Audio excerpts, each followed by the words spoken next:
ஒரு பந்தை மேலே தூக்கி போடுவது போல நாம் எவ்வளவு வேகமாய் தூக்கி போடுகிறோமோ அவ்வளவு வேகம் மேலே சென்று அதே தூரத்திற்கு அது கீழே இறங்குகிறது.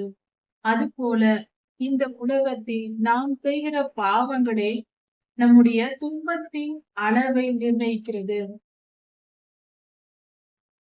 நம்முடைய பிதாவாகிய தேவனுடைய அன்பு, ஆண்டவராகிய இயேசு கிறிஸ்துவின் கிருபையும் சமாதானமும் உங்கள் அனைவரோடும் கூட என்றென்றைக்கும் இருப்பதாக. தலைப்பு: நான் உன்னை விட்டு விலகுவதும் இல்லை, உன்னை கைவிடுவதும் இல்லை. 2 நாளாகவும் 27, 28 அதிகாரங்கள். நமக்கு வரும் இன்ப துன்பங்களை நாமே நிர்ணயிக்கிறோம் என்பதற்கு இந்த ராஜாக்களின் வாழ்க்கை வரலாறு நமக்கு தெளிவாக எடுத்து சொல்லுகிறது. நாம் எவ்வளவு தூரம் உயரத்தில் ஏறுகிறோமோ ஒரு பந்தை தூக்கி அடிப்பது போல்தான் நம்முடைய வாழ்க்கையா இருக்கிறது. நாம் பாவத்தை எந்த அளவுக்கு ஒரு பந்தை மேலே தூக்கி போடுவது போல நாம் எவ்வளவு வேகமாய் தூக்கி போடுகிறோமோ அவ்வளவு வேகம் மேலே சென்று அதே தூரத்திற்கு அது கீழே இறங்குகிறது. அதுபோல இந்த உலகத்தில் நாம் செய்கிற பாவங்களே நம்முடைய துன்பத்தின் அளவை நிர்ணயிக்கிறது. ஒரு பந்தை எடுத்து மேலே தூக்கி போடும்போது நாம் போடும் வேகமானது அது சென்றடையும் தூரம் அதை பொறுத்துதான் அது திரும்பி வருகிற தூரம் ஒன்றாயிருக்கும். அதே போலதான் உசியா ராஜா மரணம் அடைந்த பின்பு யோதாம் ராஜாவாகிறார். யோதாம் 25 வயதில் ராஜாவாகி 16 வருடம் யூதாவை யோதாம் தன்னுடைய 25வது வயதில் ராஜாவாகி 16 வருடம் யூதாவை அரசாளுகிறார். அந்த காலகட்டத்தில் அவர் பல கர்த்தருக்கு பிரியமான காரியங்களை செய்கிறார். அவரது தாயின் பெயர் எருசால். ஆனால் ராஜா அப்படி இருந்தாலும் யூதா ஜனங்கள் கர்த்தருக்கு விரோதமான பொல்லாப்பை செய்து கொண்டு வந்தார்கள். யூதா ஜனங்களின் பாவம் பெரிதாய் இருந்தது. அவர்கள் அக்கிரமத்தையே விரும்புகிறவர்களாக செய்து கொண்டு அநேகம் கர்த்தருக்கு அருவருப்பான காரியங்களை தேசத்தில் செய்து கொண்டிருந்தார்கள். யோதாம் ராஜா ஆலயத்தின் உயர்ந்த வாசலை கட்டினார். ஓபேலின் மதில் மேல் கட்டிடங்களை கட்டினார். யூதாவின் மலைகளின் மேல் பட்டணங்களையும் சமவெளிகளில் காடுகளில் கோட்டைகளையும் கோபுரங்களையும் யோதாம் ராஜா கட்டினார். அவர்களை வெற்றி பெற்று அந்த வெற்றியின் நிமித்தம் அவர்கள் 100 தாலந்து வெள்ளியையும் 10,000 கல கோதுமையையும் 10,000 கல வார்கோதுமையையும் ஒரு வருடத்திற்கு தரும்படி செய்தார். இப்படி அவர்கள் முதல் வருடம் மட்டும் அல்லாமல் 2ஆம் வருடம் 3ஆம் வருடம் மட்டும் கொடுத்தார்கள். இப்படியாக யோதாம் ராஜா அரசாண்டு அவருடைய வாழ்நாள் முடிந்தது. அதற்கு பின்பாக யோதாமின் குமாரனான ஆகாஸ் ராஜாவானார். ஆகாஸ் ராஜாவாகிற போது 20 வயதாய் இருந்து 16 வருடம் தேசத்தை அரசாண்டார். ஆகாஸ் ராஜா பாகாலுக்கு வார்ப்பு விக்கிரகங்களை செய்தார். வார்ப்பு அதாவது உலோகங்களை உருக்கி ஊற்றி வார்ப்பு விக்கிரகங்களை செய்தார். கர்த்தருக்கு விரோதமான கர்த்தருக்கு அருவருப்பான செயல்கள் அளவற்ற அளவுக்கு, எந்த அளவு என்று சொல்ல முடியாத அளவுக்கு ஆகாஸ் ராஜா செய்தார். இப்படியாக கர்த்தருக்கு விரோதமான செயல்களால் தேசம் நிரம்பிற்று. ராஜாவும் அக்கிரமத்தை தேச ஜனங்களை காட்டிலும் அதிகமாய் அக்கிரமம் செய்ய தொடங்கினார். இன்னும் பள்ளத்தாக்கில் தூபம் காட்டினார். அந்நிய தெய்வங்களை உண்டாக்கி அதற்கு தூபங்களை காட்டினார். இதற்கு பின்பாக மிகப்பெரிய பாவமாக தன்னுடைய குமாரர்களை தீயில் இட்டு எரித்து பொல்லாத ஆவிகளுக்கு பலி செலுத்தினார். இப்படியாக ஆகாஸ் ராஜா கர்த்தருக்கு விரோதமான கர்த்தருக்கு அருவருப்பான காரியங்களை, மிகவும் அருவருப்பான காரியங்களை எல்லாம் ஆகாஸ் ராஜா செய்து வந்தார். மேடைகளிலும் பலிபீடங்களை கட்டி அங்கெல்லாம் பலிகளை கொடுத்து வந்தார். எங்கு மேடைகள் இருக்கிறதோ, மரங்கள் இருக்கிறதோ, பச்சையான சகல மரங்களின் கீழும் மேடைகளிலும் பலிபீடங்களை ஏற்படுத்தி அங்கெல்லாம் பொல்லாத ஆவிகளை வணங்குகிற பொல்லாத பாவத்தை செய்து வந்தார் ஆகாஸ் ராஜா. இப்படி அவருடைய அக்கிரமம் பெரிதாய் இருந்ததினால் கர்த்தர் சீரிய ராஜாவினிடத்தில் யூதாவை ஒப்புக் கொடுத்தார். யூதாவில் ராஜாவும் கர்த்தருக்கு விரோதமான செயல் செய்வது சரியில்லை. யூதாவின் ஜனங்களும் சரியில்லை. இது நிமித்தம் கர்த்தருடைய கோபம் யூதாவின் மேல் வந்தது. அப்பொழுது கர்த்தர் சீரியரிடம் ஒப்பு கொடுத்து, சீரிய ராஜா வந்து யூதாவை கொள்ளையிட வந்தார். அவர் வந்து தேசத்தை கொள்ளையிட்டு அங்கு அநேக பேரை கொன்று போட்டு ஒரு பராக்கிரமசாலிகளான போர் வீரர்கள், யுத்த வீரர்களின் பெரிய கூட்டத்தை தமஸ்குவுக்கு கொண்டு போய்விட்டார். இப்படியாக சீரியரிடம் ஒப்பு கொடுக்கப்பட்டார் ஆகாஸ் ராஜா யூதா ஜனங்களிலும். இது மட்டுமல்ல, கர்த்தருடைய கோபத்தின் எல்லையை இவர்கள் தொட்டு விட்டார்கள். அப்பொழுது அவர் தருகிற தண்டனையையும் இவர்கள் பெற்றாக வேண்டும். ஒரு ராஜா மட்டுமல்ல, சுற்றிலும் இருந்த அநேக ராஜாக்கள் வந்து யூதாவை கொள்ளையிடுவதும் யுத்தத்திற்கு வருவதும் மிக துன்பமான காரியங்களாய் ஏற்பட்டு கொண்டிருந்தது.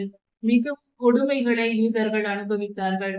அவர்கள் செய்த அக்கிரமத்திற்கு தக்கதாய் கர்த்தர் நீதியாய் நியாயம் தீர்த்தார். அவர்களுடைய அறியாமல் அல்ல, அவர்கள் அறிந்தே செய்த பாவத்தை நிமித்தம் அவர்களுக்கு இப்படிப்பட்ட நியாய தீர்ப்பு வந்தது. கர்த்தர் நீதியுள்ளவர். பெக்கா என்ற ஒரு ராஜா வந்து 1,20,000 ராணுவ வீரர்களை, யூதாவின் ராணுவ வீரர்கள், அவர்களிடத்தில் ஏற்கனவே 3,00,000 பேர் இருந்தார்கள். அதில் 1,20,000 ராணுவ வீரர்களை, யுத்த வீரர்கள், பராக்கிரமசாலிகளை கொன்று போட்டார். இப்படியாக யூதர்களின் பலம் இதற்கு முன்பாக இருந்த ஆகாஸ் ராஜாவுக்கு முன்பாக இருந்த ராஜாக்கள் பலப்படுத்தி கொண்டு வந்த தேசத்தை இந்த ராஜா அக்கிரமத்தை செய்த பாவத்தினாலும், இந்த ஆகாஸ் ராஜா செய்த அக்கிரமத்தின் நிமித்தமும் பாவத்தின் நிமித்தமும் தேசம் கொள்ளையிடப்பட்டு கொண்டிருந்தது. ஜனங்கள் செத்து மகிழ்ந்தார்கள். தேசத்தின் பொன் பொருள் செல்வம் எல்லாம் கொள்ளையடிக்கப்பட்டு போய் கொண்டிருந்தது. தேசம் நிம்மதியற்று எப்பொழுது யார் வருவார்கள் என்ற நிலையில் மிகவும் துன்பப்பட்டு கொண்டிருந்தது. இஸ்ரவேலின் ராஜா 2,00,000 ஜனங்களை கொள்ளையடித்துக் கொண்டு போனார். அவர் கொள்ளையடிக்கிறது மட்டும் அல்ல, அந்த கொள்ளையடிக்கப்பட்டவர்களில் பெண்கள், குழந்தைகள், சிறு குமாரர்கள், குமாரத்திகள் எல்லோரையும் அவர்கள் கொள்ளையடித்துக் கொண்டு அங்க பொன் பொருளையும் கொள்ளையடித்துக் எடுத்துக்கொண்டு போனார்கள். அப்படி அங்கு போகும்போது அவர்கள் மிகவும் யூதர்களை கொடுமைப்படுத்தினார்கள். தங்கள் சகோதரர்கள் ஒரே இனந்தார், நாம் கர்த்தருடைய பிள்ளைகள் என்ற உணர்வு இல்லாமல் மிகவும் கொடுமைப்படுத்தப்பட்டார்கள் யூதர்கள். அவர்கள் சமாரியாவுக்கு கொள்ளையை எடுத்துக் கொண்டு இவர்களை அழைத்துக் கொண்டு போகிறார்கள். அப்பொழுது அங்கு ஓதேத் என்னும் ஒரு தீர்க்கதரிசி இருந்தார். அந்த ஓதேத் தீர்க்கதரிசி அவர் புறப்பட்டு வந்து கர்த்தருடைய வார்த்தையை சொன்னார். அதாவது, இஸ்ரவேலரை நோக்கி, நீங்கள் செய்வது தவறு, நீங்கள் மகா பாவம் செய்தீர்கள். யூதர்களை நீங்கள் அவர்களை துன்பப்படுத்தி கொள்ளையிட்டு, அவர்கள் பொன் பொருளை கொள்ளையிட்டு, பெண்களையும் குமாரர்களையும் குமாரத்திகளையும் கொண்டு வந்து அவர்களை இவ்வளவாய் கொடுமைப்படுத்தி மிக கடினமாய் நீங்கள் நடந்து கொண்டீர்கள். அவர்கள் செய்த பாவத்தின் நிமித்தம் கர்த்தர் உங்களிடத்தில் அவர்களை ஒப்புக் கொடுத்தார். ஆனால் நீங்களோ அளவற்ற கோபத்துடனும் உக்கிர கோபத்துடனும் கொஞ்சமும் கனிவில்லாமல் மிகவும் கொடுமையாய் அவர்களை நீங்கள் நடத்தினீர்கள். அவர்கள் செய்த பாவங்கள் உங்களிடத்திலும் உண்டே. நீங்கள் பரிசுத்தவான்கள் அல்ல. நீங்களும் இப்படிப்பட்ட பாவங்களை உடையவர்களே. இஸ்ரவேல் தேசத்திலும் இப்படிப்பட்ட கொடுமைகள் இருக்கிறது என்பதை நீங்கள் மறந்து போனீர்களா? இப்படி நீங்கள் செய்வது தவறு. அவர்களை திருப்பி அனுப்பிவிடுங்கள். அவர்கள் கொள்ளையிட்ட உடைமைகளை அவர்களிடத்தில் கொடுத்து அனுப்புங்கள். இதை கர்த்தர் சொல்லுகிறார் என்று ஓதேத் தீர்க்கதரிசி சொன்னார். அதை கேட்ட அங்கிருந்த ஜனங்களில் ஒரு 4 பேர், அசரியா, பெரகியா, அமாசியா, எகிங்கியா, அமாசா என்ற 4 பேரும் தீர்க்கதரிசியின் சொல்லுக்கு இணங்கி அவர் சொன்ன வார்த்தையை கேட்டு, இதுவே நியாயம், அவர் தீர்க்கதரிசியின் வார்த்தையை கேட்டு நடங்கள், அதுவே சரியான முறையா இருக்கிறது, நம்மிடத்திலும் அந்த பாவங்கள் உண்டே. அதாவது இவர்கள் இஸ்ரவேலை சேர்ந்தவர்கள், இவர்களை இந்த ஜனங்களை அழைத்து கொண்டு போகிற கூட்டத்தார் தான், இஸ்ரவேலர்கள் தான். ஆனாலும் இவர்கள் நல்ல காரியங்களை எடுத்து சொல்லுகிறார்கள் தன்னுடன் வருகிற ஜனங்களிடத்தில், இஸ்ரவேலரிடத்தில். இப்படி நீங்கள் செய்வது தவறு. போதை தீர்க்கதரிசி சொல்வதை கேளுங்கள் என்று இந்த 4 பேரும் கர்த்தருடைய வார்த்தைக்கு இணங்கி பேசினார்கள். அதற்கு ஏற்ற விதமாய் சொன்னார்கள். இதை கேட்ட இஸ்ரவேலர்கள் அதை உணர்ந்து கொண்டு அங்கிருந்த அவர்களை திருப்பி அனுப்ப முடிவு செய்தார்கள்.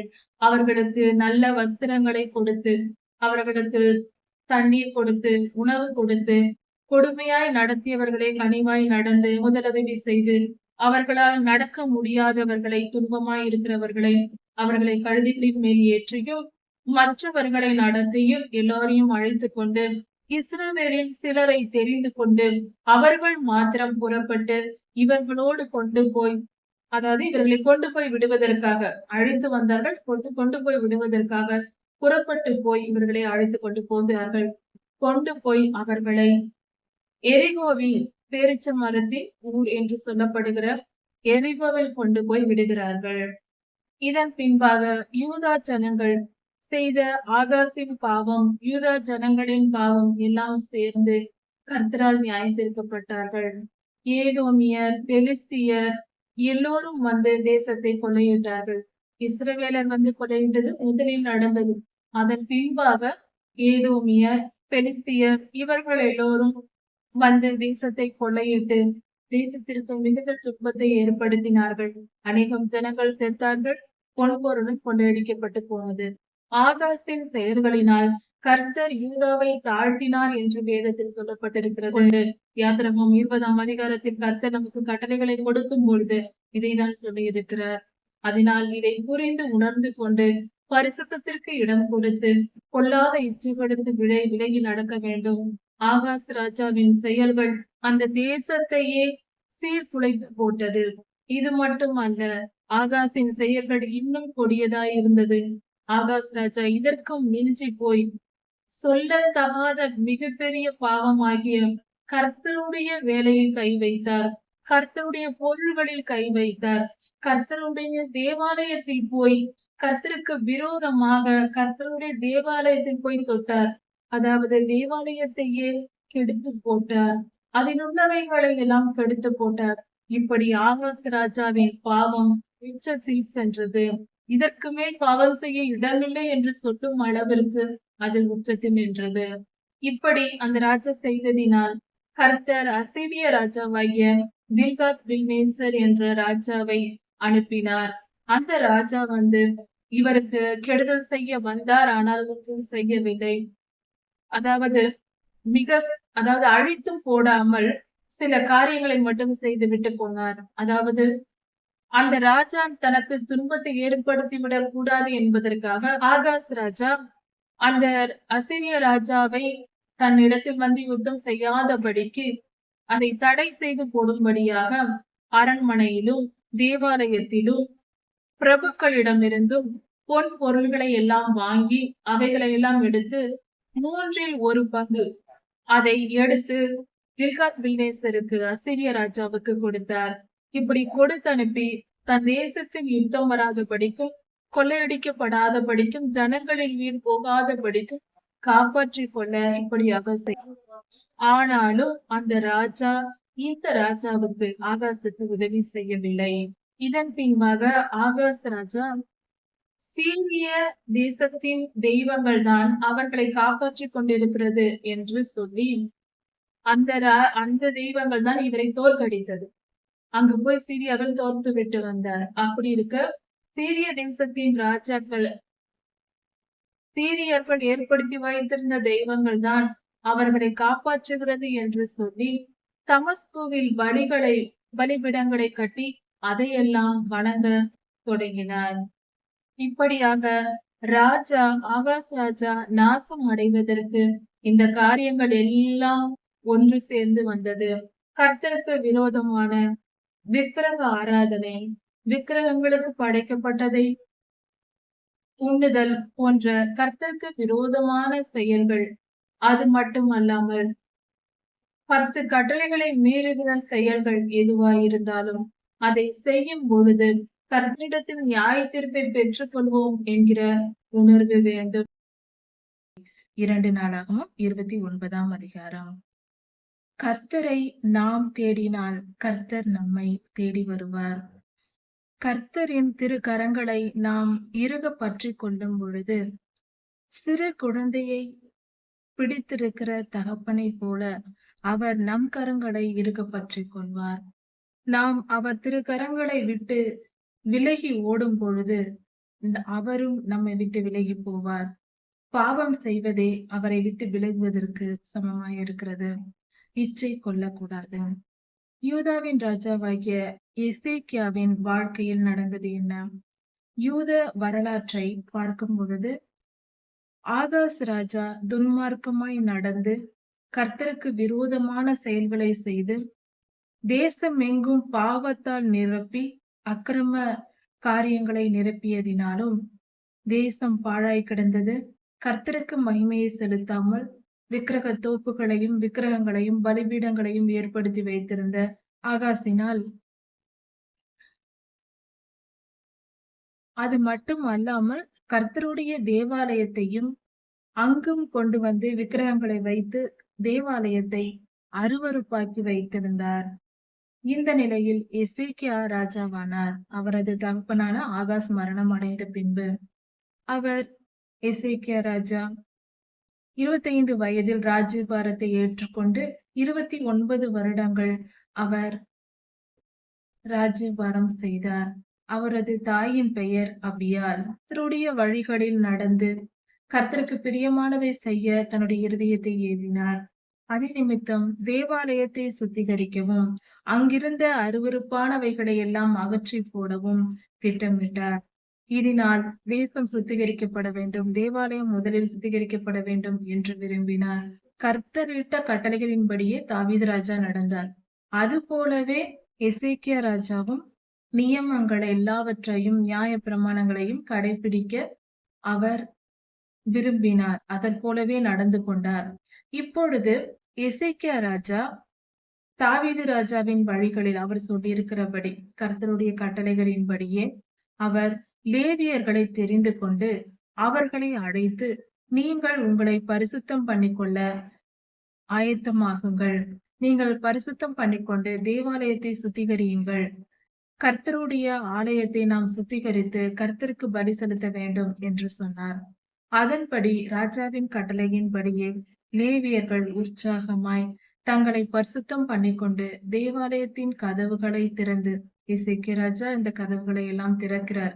ஏனென்றால் ஆகாஸ் ராஜாவினால் பரிசுத்த ஸ்தலத்தில் விக்கிரகங்களை எல்லாம் வைத்து யூதாவின் ராஜாவாகிய ஆகாஸ் பூட்டி போட்டார். அதனால் அந்த நிலையில் இருந்த தேவாலயத்தை கதவுகளை எல்லாம் திறந்து, அந்த நிலையில் தேவாலயம் இருந்தது. பலிகள் செலுத்தப்படவில்லை, விளக்குகள் அணைக்கப்பட்டு கிடந்தது, அதற்குள் சிலைகள் வைக்கப்பட்டிருந்தது. இப்படிப்பட்ட நிலையில் எசேக்கியா ராஜா அதை சுத்திகரிக்க நினைத்தார்.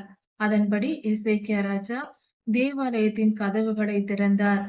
ஆசாரியர்களை அனுப்பி உள்ளே சுத்தம், அவர்கள்தான் ஆசாரிய பணி செய்ய வேண்டும். தேவாலயத்தை சுத்தம் பண்ணும் பணிகள், பனிமுட்டுகளை அபிஷேகம் பண்ணுதல் போன்ற காரியங்களை எல்லாம் ஆசாரியர்கள் ஆகிய லேவியர்கள் செய்ய வேண்டும் என்பதனால் அவர்களையே அழைத்தார். அதன்படி அவர்களுக்கு கட்டளை கொடுத்தார். அவர்கள் கர்த்தருடைய நாமத்தின் நிமித்தம் அவர்கள் தங்களை சுத்திகரித்துக் கொண்டு தேவாலய பணியை செய்ய தொடங்கினார்கள். 8 நாட்கள் அதை சுத்திகரிக்க தொடங்கினார்கள். இப்படி முதலாம் மாதம் 16ஆம் தேதி வரைக்கும், 8ஆம் தேதியிலிருந்து 16ஆம் தேதி வரைக்கும் அதை சுத்தம் பண்ணினார்கள். தேவாலயம் சுத்திகரிக்கப்பட்டது. இப்படி எல்லாவற்றையும் சுத்திகரிக்கப்பட்டு அதில் இருக்கிற பனிமுட்டுகள், அதில் இருக்கிற மற்ற பனிமுட்டுகளை தவிர மற்ற பாத்திரங்கள் போன்ற காரியங்கள் எல்லாம் பலி செலுத்துவதற்குரிய காரியங்கள் எல்லாம் இருந்தது. அதையெல்லாம் பிரகாரத்தில் வெளியே வைத்து இவைகளை எல்லாம் சுத்தம் பண்ணி 8 நாட்களில் முடித்தார்கள். அதன் பின்பு ராஜாவிடம் வந்து எசேக்கியா ராஜாவிடம் சொன்னார்கள். அதை கேட்டதும் எசேக்கியா ராஜா மறுநாள் அதிகாலமே தன்னுடைய சேனையோடு தன் ஜனங்களோடு அதிகாலமே புறப்பட்டு போய் கர்த்தருக்கு பலிகளை செலுத்த தொடங்கினார். அப்படியாக பலிகள் செலுத்தப்பட்டது.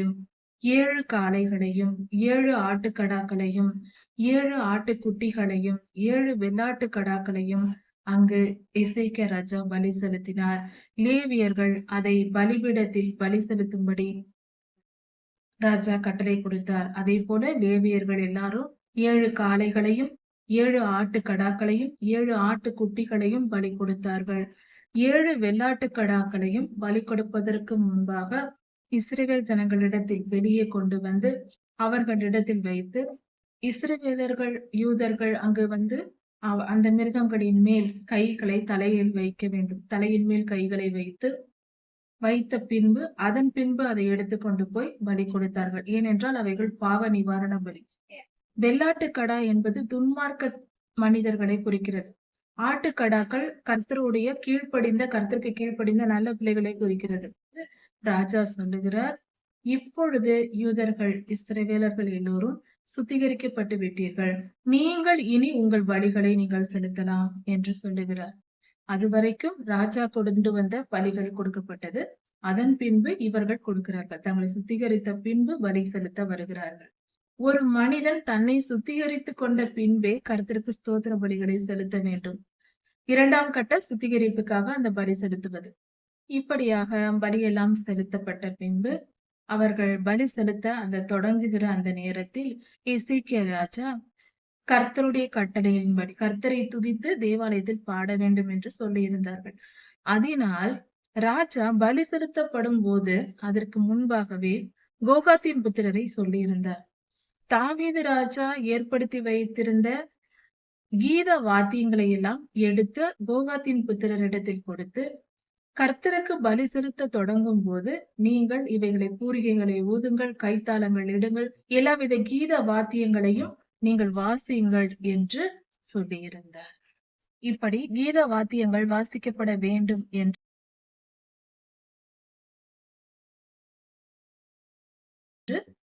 ராஜா கட்டளையிட்டிருந்தார். அது போலவே செய்யப்பட்டது. அதாவது எசேக்கியா ராஜா இந்த காரியங்களை தொடங்குவதற்கு முன்பே லேவியர்களை அழைத்து முதலில் பேசும்போதே அவர் சொல்லியிருந்தார் ஒரு காரியம். அது என்னவென்றால், நம்முடைய முற்பிதாக்கள் அவர்கள் கர்த்தருக்கு விரோதமாய் செயல்பட்டார்கள். கர்த்தருடைய ஆலயத்தை பூட்டி போட்டார்கள். தேசமெங்கும் தேவாலயத்திலும் விக்கிரகங்களை வைத்தார்கள்.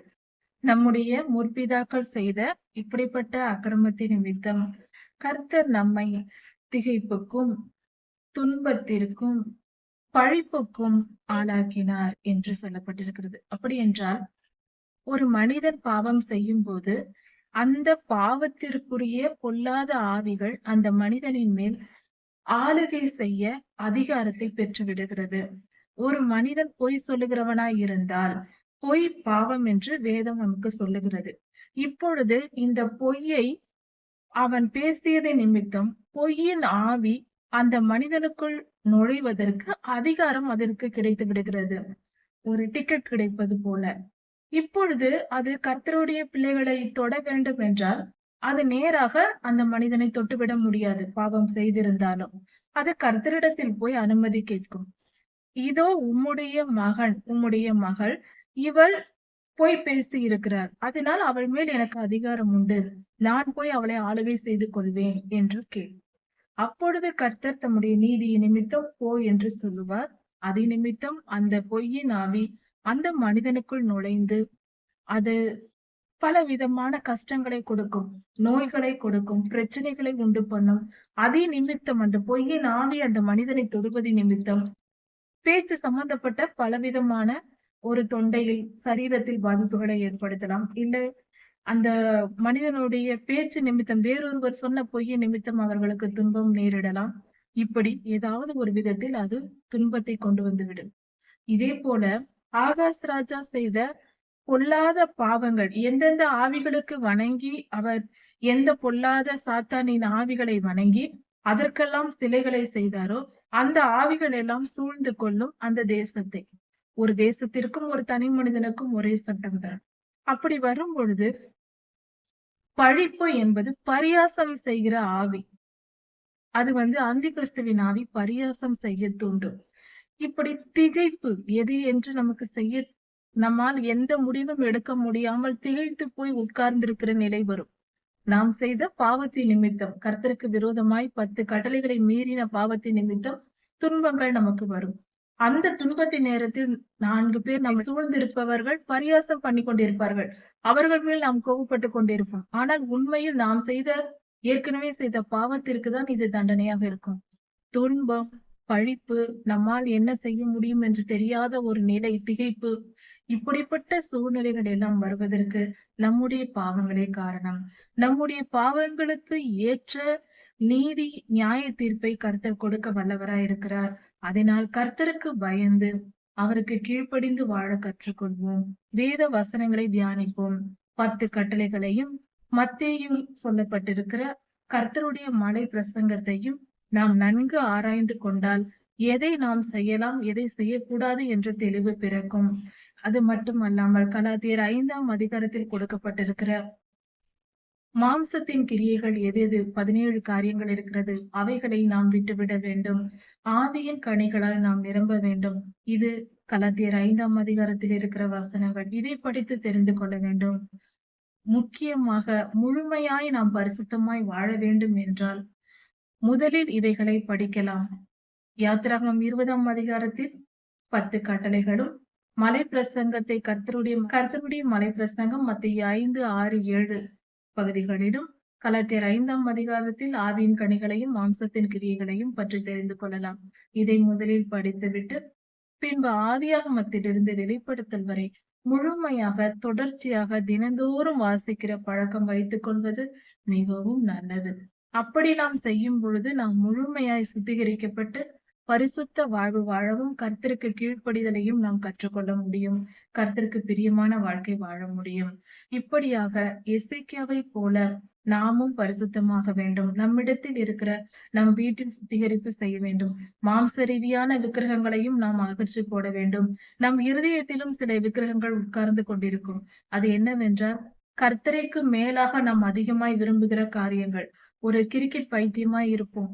ஜெபம், வேத வாசிப்பு, ஆலயத்திற்கு செல்லுதல் போன்ற காரியங்களை ஒதுக்கி வைத்து விட்டு கூட கிரிக்கெட் பார்ப்பவர்கள் இருப்பார்கள். அப்படிப்பட்டவர்களுக்கு கிரிக்கெட் தான் சிலை, அதுதான் விக்கிரகம். அப்படி இருக்க நாம் புரிந்து கொள்வோம்,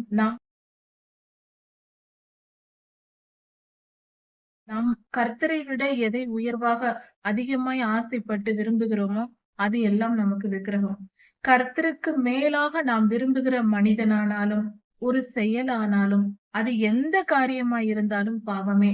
கர்த்தரை விட அதிகமாய் நாம் எதையும் நேசிக்க கூடாது. முதல் அன்பு, ஃபர்ஸ்ட் லவ் என்று சொல்வார்கள். முதல் அன்பு கர்த்தருக்குரியது. அதன் பின்புதான் மற்ற மனிதர்கள், உறவுகள், மற்ற உலக காரியங்கள், பேர், புகழ், பணம் எதுவானாலும் அடுத்தடுத்து வைத்துக் கொள்ளலாம். அதன்படி இல்லை. எதையும் இச்சிக்க கூடாது. அடுத்த ஸ்தானத்தில் தள்ளி போட்டு விட வேண்டும். இப்படியாக பலிகள் எல்லாம் செலுத்தப்பட்டு கர்த்தருடைய தேவாலய பணி சிறப்பாக நடைபெற்றது. இதன் பின்பாக 600 காளைகளும் 3000 ஆட்டுக்கடாக்களும் கர்த்தருக்கென்று பிரதிஷ்டை செய்யப்பட்டது. இப்படி எல்லாவற்றையும் பலி செலுத்த ராஜா கட்டளையிட்டார் கர்த்தருடைய பலிபீடத்தின் மேல். அப்பொழுது பலி செலுத்த அவர்களால் கூடாதிருந்தது. அதிகமான பலிகள் இருந்தது. ஆசாரியர்கள் எல்லாராலும் செய்ய முடியாமல் இருந்தது. அப்பொழுது மற்ற லேவியர்கள் அவர்களுக்கு உதவி செய்தார்கள். அவர்கள் மிகவும் உற்சாகமாய் கர்த்தருக்கென்று உதவி செய்ய வந்து பலி செலுத்த உதவி செய்தார்கள். இந்த காரியத்தை குறித்து எசேக்கியா ராஜாவும் ஜனங்களும் மிகவும் சந்தோஷப்பட்டார்கள். ஏனென்றால் இது திடீரென்று அவர்களுக்கு சொல்லப்பட்டு கர்த்தருடைய வார்த்தை வந்து அவர்கள் செய்த காரியமாய் இருந்தது. அன்றிலிருந்து கர்த்தருக்கு ஆராதனை அங்கு சிறப்பாக நடைபெற்றது. இப்படியாக எசேக்கியா ராஜா கர்த்தருடைய ஆலயத்தை சுத்திகரித்து மீண்டுமாக பலி செலுத்த தொடங்கினார். இப்படி 2 நாளாகவும் 30ஆம் அதிகாரம். நம்முடைய பரிசுத்தம் என்பது நம்முடைய இருதயத்தில் தான் தொடங்க வேண்டும் என்பதற்கு இந்த வேத பகுதியில் சொல்லப்பட்டிருக்கிறது. 2 நாளாகவும் 30ஆம் அதிகாரத்தில் சொல்லப்பட்டிருக்கிறது. பரிசுத்தமாய் வாழ்வதற்கு நம்முடைய இருதயத்தை நேராக்கினாலே போதுமானது என்பதை குறித்தும், அதற்கு மேல் நம்முடைய பரிசுத்தம் என்பது அதற்கு மேற்பட்டது, அதற்கு அடுத்ததாக எண்ணப்படுகிறது என்று சொல்லப்பட்டிருக்கிறது. அப்படி என்றால் தேவாலய பணி செய்கிறவர்கள், இப்பொழுது ஒரு உதாரணத்திற்கு ஒரு போதகர் இருந்தால் அவர் கர்த்தருடைய ஆலயத்தில் வந்து கர்த்தருக்கென்று அவர் கர்த்தருடைய ஊழியத்தை செய்ய வேண்டும். அப்படி செய்யும் பொழுது அவர் சரீரத்தில் சில குறைபாடுகள் ஏதாவது இருந்தால் அவரால் அதை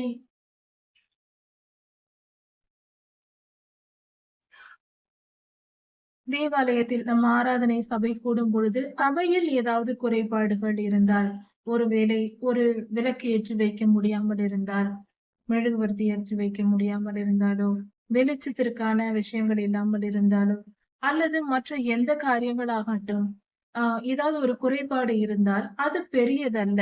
அதை பொருட்படுத்த தேவையில்லை. நம்முடைய இருதயம் சுத்தமாய் இருக்கும் பொழுது, ஒருவர் காணிக்கை செலுத்த மனம் இருக்கிறது, ஆனால் செலுத்த முடியவில்லை. ஒருவேளை தசம பாகம் செலுத்த முடியவில்லை, வருமானம் இல்லை என்று சொல்லும்போது, அப்படிப்பட்ட நிலையில் ஒருவர் காணிக்கை செலுத்தவே முடியவில்லை என்ற நிலையில் ஆலயத்திற்கு வந்திருந்தாலும் அது பொருட்டல்ல. அதை பெரிதுபடுத்த தேவையில்லை. மனம் சுத்தமாய் இருக்கும் பொழுது நாம் கர்த்தருடைய சன்னதியில் சேருவதற்கு தகுதியுள்ளவர்களாய் இருக்கிறோம். ஒருவர் ஏதாவது ஒரு பாவம் செய்து கொண்டிருக்கலாம்.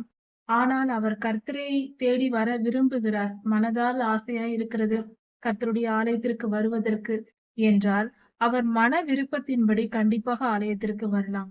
அவர் பாவம் செய்து கொண்டிருந்தாலும், அவர் மனம் கர்த்தரை தேடும் பொழுது அங்கு வரலாம்.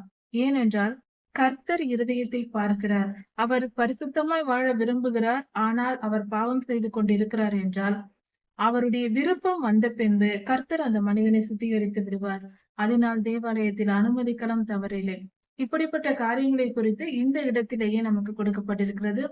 கர்த்தருடைய ஆசாரிய பணி செய்வதற்கு பரிசுத்தம் பண்ணிக்கொள்ளப்படாத ஆசாரியர்களுக்கு பரிசுத்தம் பண்ணிக்கொண்டு மற்ற பணிகளை செய்கிறவர்களுக்கு உதவி செய்தார்கள்.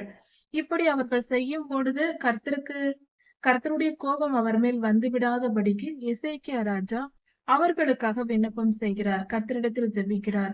அப்பொழுது கர்த்தர் அனுகூலம் செய்தார் என்று சொல்லப்படுகிறது. அவர் பரிசுத்தர் தான், ஆனால் அவர் நல்ல மனம் உள்ளவர். கர்த்தர் இரக்கம் உள்ளவர், கிருபை உள்ளவர். அவர் மிகவும் பெரியவர். அதை நாம் புரிந்து கொள்ள வேண்டும். அவரிடத்தில் கிருபையும் இரக்கமும் எப்பொழுதும் உண்டு. நாம் நம் மனதை கர்த்தருக்கு நேராக செலுத்தும் பொழுது, நாம் கர்த்தருக்கு பிரியமாய் வாழும் பொழுது, நாம் அவரை தேடி போகும் பொழுது, அவர் நம்மை விட்டு விட மாட்டார். நீ எனக்கு வேண்டாம் என்று தள்ள மாட்டார். அவர் நாம் எந்த நிலையில் போய் சேர்ந்தாலும் நம்மை ஏற்றுக்கொள்ள அவர் கிருபையும் இரக்கமும் உள்ளவராய் இருக்கிறார். நாம் எந்த நிலையில் இருந்தாலும், நாம் நோயாளிகளாக இருக்கலாம், பலவீனர்களாய் இருக்கலாம், பாவத்தில் இருக்கலாம், எந்த நிலையில் இருந்தாலும் மனதார நாம் கர்த்தரை தேடினால் அவர் நம்மை ஏற்றுக்கொள்ள வல்லவராயிருக்கிறார். நாம் மிகப்பெரிய பாவம் செய்து விட்டேன், நான் எப்படி கர்த்தருடைய சன்னதிக்கு போவேன் என்று யாரும் நினைக்க தேவையில்லை. கர்த்தர் நம்மை சுத்திகரித்து விடுவார். அவருடைய பிரசன்னத்தில் எந்த பாவமும் நிற்க முடியாது. நம்மை சுத்திகரித்து விடுவார். நாம் மனதால் கர்த்தரை ஏற்றுக்கொண்டு அவரிடத்தில் போவதற்கு தயங்க தேவையில்லை. நம்முடைய பாவங்களுக்கு ஏற்ற சில நியாய தீர்ப்புகள் வரலாம். அது நிமித்தம் நம்மை சுத்திகரித்து, நியாய தீர்ப்புகள் நம்மை சுத்திகரிப்பதற்காக தான் கொடுக்கப்படுகிறது.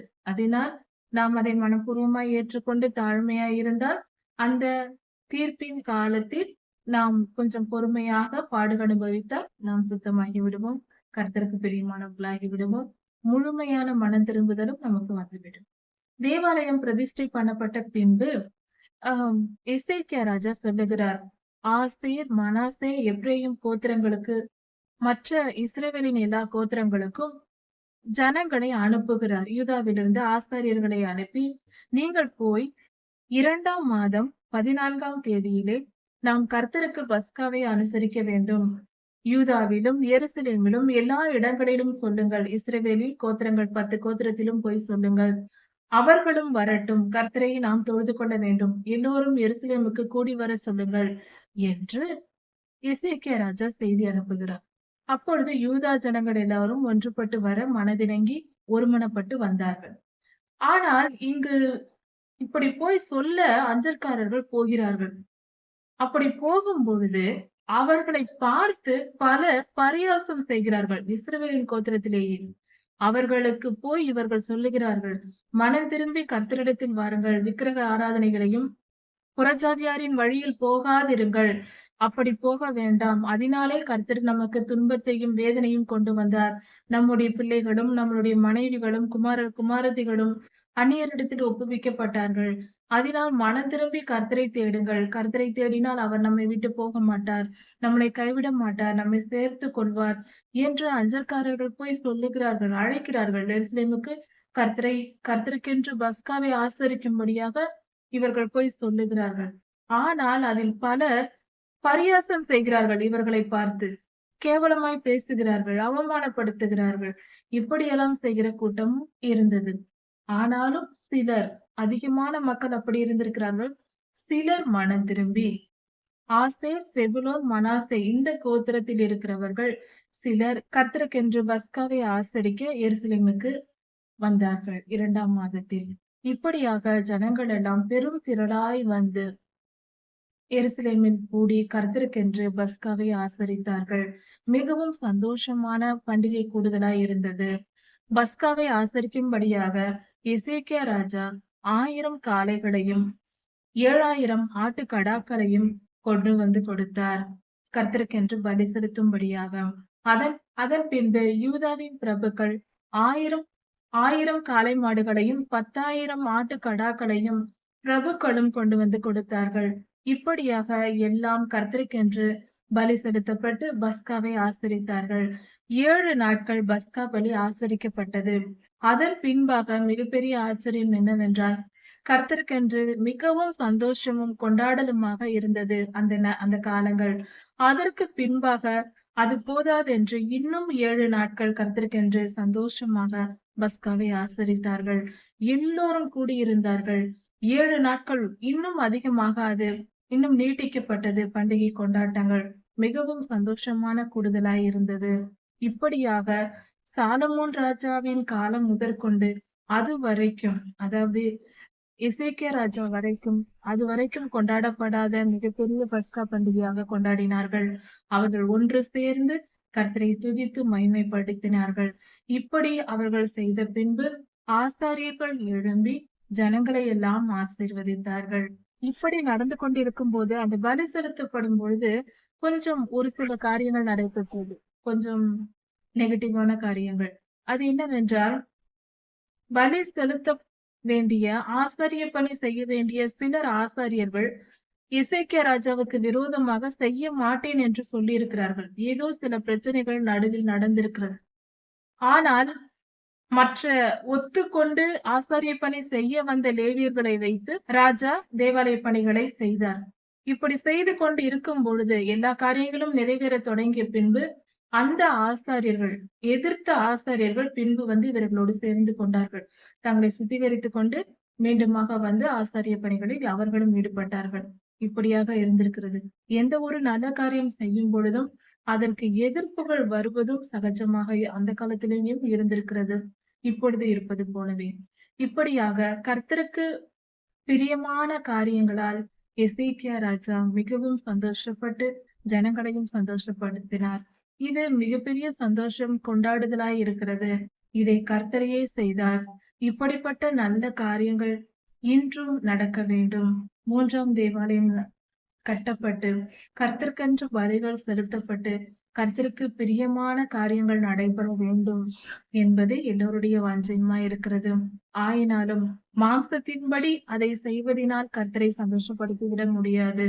நம் இருதயங்களை கிழித்து நம் மனதை கர்த்தருக்கு தகன பலியாக நாம் கொடுத்து நாம் கர்த்தரிடத்தில் சேருகிற பலிதான் கர்த்தருக்கு பிரியமானது. ஆடுகளும் காளை மாடுகளும் கொடுப்பது மட்டுமல்ல, நம் இருதயத்தை கர்த்தருக்கு கொடுப்போம். அதுவே கர்த்தருக்கு பிரியமான பலியாய் இருக்கிறது. இப்படி பண்டிகை ஆசரிப்புகளும் பலியிடும் முறைமைகளும் ஜனங்களின் கூடுகையும் இவை எல்லாம் முக்கியமாக கர்த்தருடைய வசனத்தின்படியே செய்யப்பட்டது. கர்த்தருக்கு கீழ்ப்படிந்து கர்த்தருடைய கற்பனைகளின்படியே தாவீது ராஜா சொன்னபடியே எசேக்கியா ராஜா செய்தார் என்று வேதத்தில் கொடுக்கப்பட்டிருக்கிறது. கவனிக்கவும், இப்படி செய்ததினால்தான் கர்த்தர் அந்த பலிகளை ஏற்றுக்கொண்டார். நாம் எந்த காரியம் செய்தாலும் நமக்கு தோன்றலாம் இது சரியானது, இது தவறானது என்று.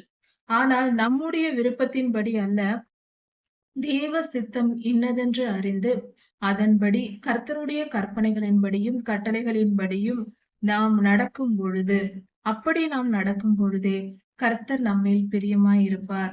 அதை ஏற்றுக்கொள்வார். நம்முடைய ஊழியமாயிருந்தாலும், நாம் கர்த்தருக்கு செய்கிற எந்த செயல்களாய் இருந்தாலும், காணிக்கை செலுத்துவது, தசம பாகம் செலுத்துவது, கர்த்தருக்கென்று நாம் எதை செய்ய விரும்பினாலும், நாம் கண்மூடித்தனமாக நம் விருப்பப்படி எல்லாம் செய்து கொண்டிருக்க கூடாது. கர்த்தருக்கு பிரியமான வழி எது? வேதத்தின்படி, வசனத்தின்படி நாம் கர்த்தருக்கு ஊழியம் செய்ய வேண்டும். நம்முடைய வாழ்க்கையும் கர்த்தருடைய வசனத்தின்படி நாம் நடக்கும் பொழுதே நாம் ஆசீர்வாதத்தை பெற்றுக்கொள்ள முடியும். நமக்கு தெரிகிற காரியங்களை வைத்து இதுதான் சரி என்று நாம் முடிவெடுத்து வாழ்ந்தால், இது கர்த்தருக்கு பிரியமானதுதான், இப்படிதான் செய்ய வேண்டும், அது கர்த்தருக்கு பிடிக்கும் என்று நாமாக நினைத்து கொண்டு செய்யக்கூடாது. நமக்கு நல்ல காரியம் என்று தோன்றுவது சில நேரங்களில் பாவமாக கூட இருக்கும். நமக்கு அது பரிசுத்தம் என்று நினைத்து கொண்டிருக்கும். வேத வசனத்தினால் நாம் உறுதிப்பட்டால் ஒழிய பாவம் எது புண்ணியம் எது என்று தெரிந்து கொள்ள முடியாது. உலகம் சொல்லும் பெருமை கொள்வது பாவம் அல்ல என்று உலக காரியங்கள் உலகத்தார் சொல்வார்கள்.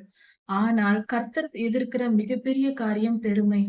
கர்த்தர் பெருமையுள்ளவனுக்கு எதிர்த்து நிற்கிறேன் என்று சொல்லுகிறார். பாவம் செய்தவனுக்கு என்று கூட சொல்லவில்லை. பெருமையுள்ளவனுக்கு எதிர்த்து நிற்கிறேன் என்று சொல்ல இருக்கிறார். கொலைகாரனுக்கு எதிர்த்து நிற்கிறேன் என்று சொல்லவில்லை. இதை நாம் புரிந்து கொள்ள வேண்டும். பாவம்தான், கொலையும் பாவம்தான், கர்த்தருடைய நியாயத்தீர்ப்பு கிடைக்கும் தான். ஆனாலும் பெருமையை அவர் கர்த்தர் அவ்வளவு வெறுக்கிறார். இதையெல்லாம் நாம் புரிந்து கொண்டு சுயநலமாய் இருப்பது கர்த்தருக்கு அறவே பிடிக்காது. அதையும் புரிந்து கொண்டு நம் வாழ்க்கையை நாம் சரிப்படுத்திக் கொள்ள வேண்டும். எதை செய்தாலும் கர்த்தருடைய வசனத்தின்படி செய்ய வேண்டும். கர்த்தருக்கு பிரியமான காரியம் எது, பிரியமில்லாத காரியம் என்று ஆராய்ந்து அறிந்து அதன்படி செய்ய வேண்டும். அப்பொழுதே அது கர்த்தருக்கு ஏற்ற பலியாக, அவருக்கு செலுத்தும் நல்ல காணிக்கையாக நம்முடைய செயல்கள் இருக்கும். அதுவே கர்த்தருக்கு உகந்த பலியாய் இருக்கிறது. அதனால் கர்த்தருக்கு பிரியமாய் வாழ்வதற்கு முதலில் நாம் செய்ய வேண்டிய காரியங்கள் கர்த்தருடைய வசனத்தை ஆராய்ந்து அறிந்து புரிந்து கொண்டு அதன் பின்பு அதன் வழியில் நாம் நடக்கும் பொழுதே நாம் பரிசுத்தமாய் வாழ முடியும். பரிசுத்த வேதாகமத்தை முழுமையாக படிக்காமல் ஒரு கிறிஸ்தவ வாழ்க்கை வாழ முடியாது. கர்த்தருக்கு பிரியமான வாழ்க்கை வாழ முடியாது. ஒவ்வொரு வருடமும் ஒரு முறையாவது படிக்க வேண்டும். அப்பொழுது நம்மால் இன்னும் அதிகமாக கூட படிக்கலாம். அப்பொழுதுதான் ஓரளவாவது நாம் கொஞ்சமாவது புரிந்து கொண்டு கர்த்தருக்கு கீழ்ப்படிந்து நடக்க முடியும். கர்த்தருடைய வசனங்கள், தம்முடைய வசனத்தை வைத்துதான் கர்த்தர் நம்மை வழி நடத்துவார். நமக்கு வசனம் தெரியவில்லை என்றால் நாம் சரியாக எதையும் புரிந்து கொள்ள முடியாது. கர்த்தருடைய வார்த்தை எது, சாத்தானின் வழிநடத்துதல் எது, நம்முடைய இருதய வாஞ்சை எதை சொல்லுகிறது என்ற பிரித்து பார்க்க தெரியாமல் கஷ்டப்படுவோம். வேத வசனத்தினால் நாம் உறுதிப்படும் பொழுதே நாம் பரிசுத்தமாய் வாழ முடியும். இதை புரிந்து கொண்டு அறிந்து கொண்டு கர்த்தருக்கு பிரியமான வாழ்க்கை வாழ்வோம். கர்த்தருடைய வழிகளில் நடப்போம். அதற்கு முதலில் கர்த்தருடைய வேத வசனங்களை ஆழமாய் தியானித்து படிப்போம். வேத வசனங்களில் உறுதிப்படுவோம். நாம் சம்பாதிக்கிற பணத்தில் 10ல் ஒரு பங்கை எடுத்து அதை கர்த்தருக்கென்று கொடுத்து விடும் பொழுது நமக்கு அந்த பணத்தின் நிமித்தம் வருகிற தீமையான காரியங்கள், பாவம் அதில் இருக்கும். நம்முடைய சம்பாத்தியத்தில் பாவமும் சேர்ந்தே வரும், பணம் மட்டுமல்ல. அதை போக்கும்படியாக கர்த்தர் நமக்கு கொடுத்த வாய்ப்பு தசம பாகம் செலுத்துவது, நம் பாவம் போவதற்காக பலி செலுத்துவது போல. நம்முடைய பிதாவாகிய தேவனுடைய அன்பும் ஆண்டவராகிய இயேசு கிறிஸ்துவின் கிருபையும் சமாதானமும் உங்கள் அனைவரோடும் கூட என்றென்றைக்கும் இருப்பதாக. தலைப்பு: நான் உன்னை விட்டு விலகுவதும் இல்லை, உன்னை கைவிடுவதும் இல்லை. 2 நாளாகமம் 31ஆம் அதிகாரம். தேவாலயம் கட்டப்படுதல், கர்த்தருக்கு பலி செலுத்துதல், கர்த்தருக்கு உகந்த காணிக்கைகளை செலுத்துதல், துதிபலி ஏறெடுத்தல் போன்ற காரியங்கள் கர்த்தருக்கு பிரியமானவை. இப்படிப்பட்ட நாட்கள் நம் வாழ்க்கையில் எப்பொழுதும் இருந்து கொண்டே இருக்க வேண்டும் என்று நாம் ஜெபிக்க வேண்டும். எல்லா நாளும் உம்மை துதிக்கவும் ஜெபிக்கவும் உம் வார்த்தைகளை தியானிக்கவும் பாக்கியம் தாரும் என்று கர்த்தரிடத்தில் ஜெபிக்க வேண்டும். ஏனென்றால் இதெல்லாம் ஆசீர்வதிக்கப்பட்டவர்களுக்கு ஆசீர்வதிக்கப்பட்ட அந்த காலத்தில் தான் கிடைக்கும். அப்படிப்பட்ட பாக்கியம் நாம் பெற வேண்டும். நாம எதையும் செய்துவிட முடியாது. கர்த்தருடைய கிருபையே நமக்கு ஆதாரமா இருக்கிறது. நாம் தேவாலயத்திற்கு செல்லவும் கர்த்தருடைய வார்த்தைகளை கேட்பதும் கர்த்தர் நம்மேல் வைத்த கிருபை, அதனால்தான் அது முடிகிறது. பலர் இந்த உலகத்தில் அப்படிப்பட்ட பாக்கியத்தை பெறாமல் இருக்கிறார்கள். அதை புரிந்து கொள்ள வேண்டும். நாமாக கர்த்தரை தேடுகிறோம் என்று நினைக்க கூடாது. கர்த்தரே நம்மை தேடி வந்து நம்மை அழைக்கிறார். நாம் செவி கொடுத்து கிடைக்கிற பாக்கியத்தை பயன்படுத்திக் கொள்ள வேண்டும். இஸ்ரவேலர்கள் எல்லோரும் ஒன்று கூடி எசேக்கியா ராஜாவின் தலைமையில் அவர்கள் தேவாலயத்தை சுத்திகரித்து கர்த்தருக்கு பலிகளை செலுத்தி பின்பு பண்டிகைகளை ஏற்படுத்தி கொண்டாடினார்கள். பின்பு பஸ்கா பண்டிகையை ஆசரித்தார்கள். 14 நாட்கள் ஆசரித்தார்கள் என்று கவனிக்கிறோம். அதன் பின்பாக அந்த பஸ்கா பண்டிகை கொண்டாட்டத்திற்கு பிறகு பலிகள் எல்லாம் செலுத்தப்பட்ட பிறகு ஜனங்கள் எல்லாம் புறப்பட்டு தங்கள் ஊர்களுக்கு செல்ல புறப்படுகிறார்கள். ஆனால் அவர்கள் நேரடியாக தங்கள் காணியாட்சிக்கு செல்லவில்லை.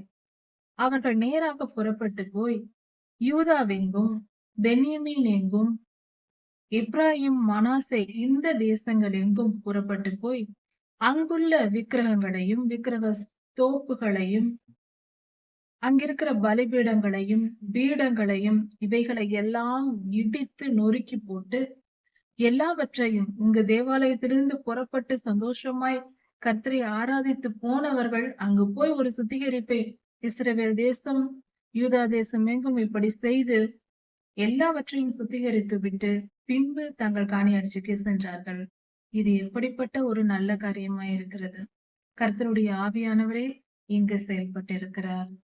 அதன் பின்பு எசேக்கியா ராஜா ஆசாரியர்களின் வகுப்புகளின்படி அங்கு துதி செலுத்தவும் கர்த்தருக்கான பலிகளை செலுத்தவும் அவர்களை ஏற்படுத்தினார்.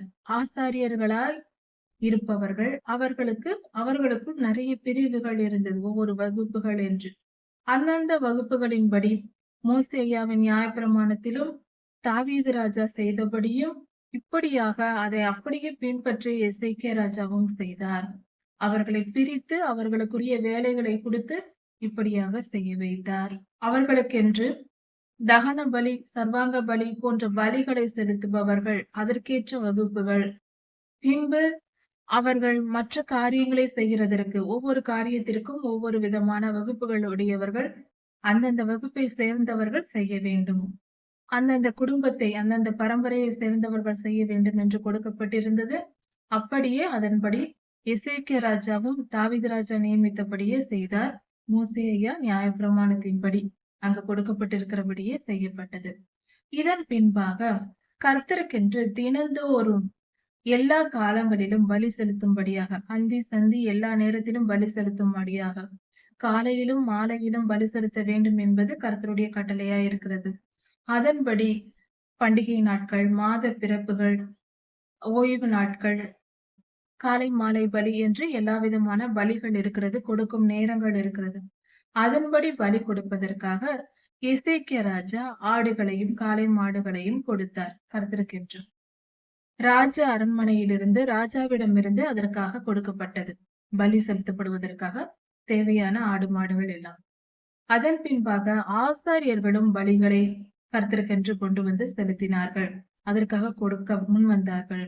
கர்த்தருக்கு பலி செலுத்தப்படுவதற்காக ஆசாரியர்கள் தங்கள் ஆஸ்தியிலிருந்து பாகங்களை கொடுத்தார்கள். பின்பு எசேக்கியா ராஜா யூதா ஜனங்களிலும் எருசலேமின் குடிகளுக்கும் செய்தி அனுப்பினார். அது என்னவென்றால், தேவாலயத்தில் பணிவிடை செய்கிற ஆசாரியர்கள் அவர்களுடைய பிழைப்புக்காக, அவர்களுடைய தேவைக்காக தசம பாகங்களை கொண்டு வந்து கொடுங்கள் என்று ராஜா கட்டளையிட்டார். ராஜாவின் கட்டளையை கேட்ட யூதா ஜனங்களும் எருசலேமின் குடிகளும் எல்லோரும் ஏராளமான அவர்களுடைய விளைச்சல்களை எல்லாம் கொண்டு வந்து கொடுத்தார்கள். அதாவது 10ல் 1 பங்கு தானியத்திலும், திராட்சரசத்திலும், எண்ணெயிலும், தேனிலும் கொண்டு வந்து கொடுத்தார்கள். அது மட்டும் அல்லாமல் அவர்கள் இடத்தில் விளைச்சல் கிடைத்த விளைந்த எல்லா பொருட்களிலும் 10ல் 1 பங்கை, தசம பாகம் என்று சொல்வது அதன் பொருள்தான், 10ல் 1 பங்கை கொண்டு வந்து கொடுத்தார்கள். இப்படி அவர்கள் கொடுத்து அதனால் ஏராளமாக கொண்டு வந்து கொழிக்க ஆரம்பித்து விட்டார்கள். இது 3ஆம் மாதம் முதல் 7ஆம் மாதம் வரைக்கும் கொண்டு வந்து கொடுத்து கொண்டே இருந்தார்கள். இப்படி இருக்க அதன் பின்பாக 7ஆம் மாதத்தில் ராஜாவும் பிரபுக்களும், எசேக்கியா ராஜாவும் பிரபுக்களும் வந்து அங்கு தேவாலயத்தில் ஜனங்கள் கொடுத்த காணிக்கைகளை பார்க்க வருகிறார்கள். அப்பொழுது ஆசாரியனாகிய அசரியாவும் அவர்களோடு இருந்தவர்களும் சொல்லுகிறார்கள், நாங்கள் எல்லோரும் சாப்பிட்டு முடித்த பின்பு, திருப்தியான பின்பு மீதமுள்ள பொருட்கள் இவை, இவ்வளவு பெரிய அம்பாரம் இருக்கிறது என்று சொன்னார்கள். ஏராளமாய் குவிந்து கிடந்தது. அப்பொழுது அவர்கள் இதையெல்லாம் சேமித்து வைக்க பண்டகசாலையை கட்டி அதில் பத்திரப்படுத்தினார்கள். அதை பத்திரப்படுத்தி வைத்து அதன் பின்பு ஜனங்களுக்கு, அதாவது ஆசாரிய பணி செய்கிற ஆசாரியர்களுக்கு, லேவியர்களுக்கு ஆணைதினப்படி அவர்களுக்கு கொடுக்கப்பட்டது. ஒவ்வொருத்தர் ஆசாரிய பணி செய்கிறவர்கள் அவர்களுடைய மனைவிகளுக்கும் பிள்ளைகளுக்கும் தேவையான எல்லா பொருட்களும் கொடுக்கப்பட்டது. 3 வயது முதல் 20 வயதுக்குட்பட்டவர்களுக்கு தனியாக கொடுக்கப்பட்டது. 20 வயது முதல் அதற்கு மேற்பட்டவர்களுக்கு அவர்கள் செய்கிற ஊழியத்தின்படி அவர்கள் குடும்பங்களுக்கு தேவையான ஆகாரத்திற்கு தேவையான எல்லா காரியங்களும் கொடுக்கப்பட்டது. ஏனென்றால் தேவாலயத்தில் ஆசாரிய பணி செய்கிறவர்கள் வேறு வேலை பார்க்க கூடாது. அவர்கள் கர்த்தருடைய சன்னதியிலேயே இருந்து கர்த்தருடைய காவலை காக்க வேண்டும், வேலை செய்ய வேண்டும். அதனால் அவர்கள் குடும்பங்களுக்கும் அவர்களுக்கும் தேவையான எல்லா விஷயங்களையும் அங்கு கொடுக்கப்பட்டது. கர்த்தருடைய சன்னதியில் வந்து சேர்ந்த காணிக்கைகளில் கொடுக்கப்பட்டது. தசம பாகங்கள் அதற்காக பயன்படுத்தப்பட்டது. இப்படி பண்டக சாலையை ஏற்படுத்தி அந்த பண்டக சாலையின் பொறுப்பை கொனனியா என்கிற லேவியருக்கு கொடுக்கப்பட்டது, பொறுப்பை கவனிக்கும்படியாக. இப்படி ஒவ்வொரு வேலையை செய்வதற்கும் அதிகாரிகள் நியமிக்கப்பட்டார்கள். பண்டக சாலையின் பொறுப்பு கொனனியாவுக்கும் அவரது தம்பியான சிமேயிக்கும் கொடுக்கப்பட்டது. இப்படி தேவாலய பணி செய்ய நியமிக்கப்பட்ட லேவியர்கள் அவர்கள் எல்லோரும் உண்மையும் நேர்மையுமாய் வேலைகளை செய்தார்கள். ஒரு குறைவும் இல்லாமல் மன நிறைவோடு மன தாழ்மையோடு கர்த்தருக்கு பயந்து நடந்து கொண்டார்கள். ஒரு குறைவும் இல்லை. இப்படிப்பட்ட நிலையில் எசேக்கியா ராஜா எல்லா காரியங்களையும் செய்து முடித்தார். அவர் நன்மையும் உண்மையும் நேர்மையுமாய் அவர் முழு இருதயத்தோடும் கர்த்தருக்கென்று செய்தார். இப்படி செய்த காரியத்தினால், எல்லாம் செய்ததினால் கர்த்தர் அவருக்கு எல்லா காரியங்களையும் வாய்க்க பண்ணினார். அவர் நினைத்ததை அவரால் செய்ய முடிந்தது. இப்படியாக கர்த்தருடைய ஊழியத்திற்கென்று ஜனங்கள் கொடுத்தது போல நாமும் கர்த்தருக்கென்று உற்சாகமாய் கொடுக்க வேண்டும். கர்த்தருக்கென்று நாம் கொடுக்கிற காணிக்கைகள் ஒரு காரியத்தை கவனித்துக் கொள்ள வேண்டும். நாம் கொடுக்கும் போது மனப்பூர்வமாய் எந்தவித கபடம் இல்லாமல் பரிசுத்தமாய் நாம் மன திருப்தியோடு காணிக்கை கொடுக்க வேண்டும். அது முதல் காரியம். இன்னொன்று, அந்த காணிக்கையை அவர்கள் என்ன செய்வார்கள், ஆலயத்தில் சரியாக பயன்படுத்துவார்களா மாட்டார்களா என்று நினைப்பதோ, இல்லை அதற்கு பின்பு அவர்களிடத்தில் கணக்கு கேட்பது போன்ற காரியங்களோ நாம் செய்யக்கூடாது. நாம் கர்த்தருக்கென்று காணிக்கை செலுத்தினால் அது கர்த்தருக்கென்று செலுத்துகிறோம். நாம் அதோடு நிறுத்தி கொள்ள வேண்டும். பின்பு நாம் காணிக்கை செலுத்தின சபையில் போய் நாம் உரிமை கொண்டாடக்கூடாது. நான் அதிகமாய் காணிக்கை கொடுக்கிறேன் என்று எனக்கு மரியாதை தர வேண்டும் என்று எதிர்பார்ப்பது, அல்லது நான் சொல்வதை கேட்க வேண்டும் என்று திருச்சபையை ஆளுகை செய்ய நினைப்பது போன்ற காரியங்கள் மதியீனமான செயல். ஏனென்றால் அப்படி செய்யும் பொழுது நாம் செலுத்தின காணிக்கைக்குரிய பலனை நாமே தேடி பெற்றுக் கொள்கிறோம். கர்த்தரிடத்திலிருந்து அதன் பின்பு ஆசீர்வாதம் வராது. கர்த்தர் இந்த காரியங்களை குறித்து புதிய ஏற்பாட்டின் காலத்தில் அதிகமாய் சொல்லியிருக்கிறார். காணிக்கை செலுத்தும் போது தாரை ஊதுவிதியாயுங்கள், அடுத்தவருக்கு தெரியாதபடி கொடுங்கள் என்று. அப்படி என்றால் அதன் பலனை நாம் எதிர்பார்க்க கூடாது. கர்த்தருக்கு என்றுதான் நாம் காணிக்கை செலுத்துகிறோம், போதகருக்கோ சபைக்கோ அல்ல என்பதை புரிந்து கொள்ள வேண்டும். சபை வளர்ச்சிக்காக நாம் தசமபாகம் செலுத்துவதில்லை. போதகருடைய வளர்ச்சிக்காக நாம் தசமபாகம் செலுத்துவதில்லை. நம்முடைய பாவங்கள் போகும்படியாக நாம் சம்பாதிக்கிற பணத்தில் பாவம் இருக்கும்.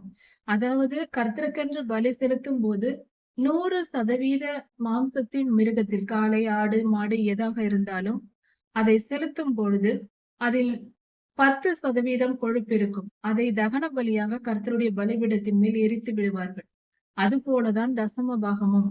நாம் சம்பாதிக்கிற பணத்தில் 10ல் 1 பங்கை எடுத்து அதை கர்த்தருக்கென்று கொடுத்து விடும் பொழுது நமக்கு அந்த பணத்தின் நிமித்தம் வருகிற தீமையான காரியங்கள், பாவம் அதில் இருக்கும். நம்முடைய சம்பாத்தியத்தில் பாவமும் சேர்ந்தே வரும், பணம் மட்டுமல்ல. அதை போக்கும்படியாக கர்த்தர் நமக்கு கொடுத்த வாய்ப்பு, தசம பாகம் செலுத்துவது நம் பாவம் போவதற்காக, பலி செலுத்துவது போல நம்முடைய பாவத்தை போக்கிக் கொள்வதற்காக நாம் தசம பாகத்தை செலுத்தி விடுகிறோம். அதை கர்த்தர் ஏற்றுக்கொண்டு நம்மை கர்த்தரிடத்தில் போய்விடுகிறது. இது எப்படி என்றால், ஆண்டவராகிய இயேசு கிறிஸ்து நம் பாவத்தை சுமந்தது போல நாம் அவரிடத்தில் நம் பாவத்தை கொடுத்துவிட்டு நாம் சுலபமானவர்களாக, லகுவானவர்களாக மாறிவிடுகிறோம். நாம் அந்த பாரத்தை சுமப்பதில்லை. அதுபோலதான் நாம் சம்பாதிக்கிற பணத்தில் 10ல் 1 பங்கு கர்த்தருக்கென்று நாம் கொடுக்கும் பொழுது, தசமபாகம் செலுத்தும் போது, நம்முடைய பாவங்கள் போய் நாம் அந்த 90% பரிசுத்தத்தில் நாம் வாழ்கிறோம். ஆசீர்வாதங்கள் மட்டுமே வரும். பாவ சாபங்கள் அந்த பணத்தோடு போய்விடும். அதாவது பால் பொங்கும்போது அதில் நுரை படிவது போல, கடலில் நுரை ஒரு பங்கு, அதாவது கடல் நுரைகள் பொங்கி வரும். அது அந்த நுரையை பார்த்தால் அதில் அதிகமான அழுக்குகள் எல்லாம் இருக்கும். அதுபோல அந்த அழுக்குகள் நீக்கப்படுவது போலதான் இந்த தசம பாகம் செலுத்துவது என்ற காரியம். அதை புரிந்து கொள்ள வேண்டும். தயவு செய்து பணத்தை நான் போதகருக்கு கொடுத்து விட்டேன், அவர் என்னை மதிக்கவில்லை, எனக்காக ஜெபிக்கவில்லை என்று கேட்பது, ஏதாவது எதிர்பார்ப்பது, என்னை கனப்படுத்த வேண்டும், எனக்கு மரியாதை கொடுக்க வேண்டும், சபையில் எனக்கு அதை கொடுக்க வேண்டும், இதை செய்ய வேண்டும் என்று எதிர்பார்ப்பதெல்லாம் சுத்தமாக சிறு பிள்ளைத்தனம். அப்படியெல்லாம் இருக்கவே கூடாது. நாம் தசம பாகம் கொடுப்பது நம் வருமானத்தில் இருக்கிற பாவ சாபங்கள் நீங்கி நாம் பரிசுத்தமாய் வாழ்வதற்கு. அந்த தசம பாக காணிக்கை போதகருக்கோ சபைக்கோ நாம் கொடுப்பதில்லை, கர்த்தருக்கு கொடுக்கிறோம். அந்த நினைவோடுதான் நாம் கொடுக்க வேண்டும். அப்பொழுதுதான் அதற்கு பெயர் தசம பாகம். நான் போதகருக்கு கொடுக்கிறேன், ஆசிரியருக்கு, நான் தேவாலயத்துக்கு கொடுக்கிறேன் என்று நினைத்து கொண்டு கொடுக்க கூடாது. அவர்கள் அது காணிக்கை. அப்படி செய்தால் அது பேர் காணிக்கை. தசம பாகம் கர்த்தருக்குரியது. காணிக்கையும் கூட நாம் கர்த்தருக்கென்று கொடுக்க வேண்டும். கர்த்தருக்கென்று கொடுக்கிற காரியங்கள் கர்த்தருக்காகவே அவர் பார்த்துதான் நமக்கு பலன் தருவார். மனிதர்களிடம், மற்றவர்களிடம் நாம் பலனை எதிர்பார்க்க கூடாது. யாருக்கும் தெரியாமல் கொடு என்பதற்கு நோக்கமே நாம் மற்றவர் பலனை எதிர்பார்க்க கூடாது என்பதற்காக தான். அதை புரிந்து கொண்டு நடப்போம். தயவு செய்து கர்த்தருக்கு பிரியமாய் நடப்போம். தஸ்மபாகம் காணிக்கைகளை கர்த்தருக்கும் நமக்கும் தெரிய நாம் கொடுப்போம். அதன் பலனை கர்த்தரிடத்தில் எதிர்பார்ப்போம், மற்றவர்களிடத்தில் அல்ல. நாம் பாவங்கள் நீங்கி நிகரிப்படைவோம். கர்த்தர் நம்மை ஆசீர்வதிப்பார். இதன் தொடர்ச்சியை அடுத்த செய்தியில் பார்க்கலாம். கர்த்தர் உங்களை ஆசீர்வதிப்பாராக. மாரநாதா.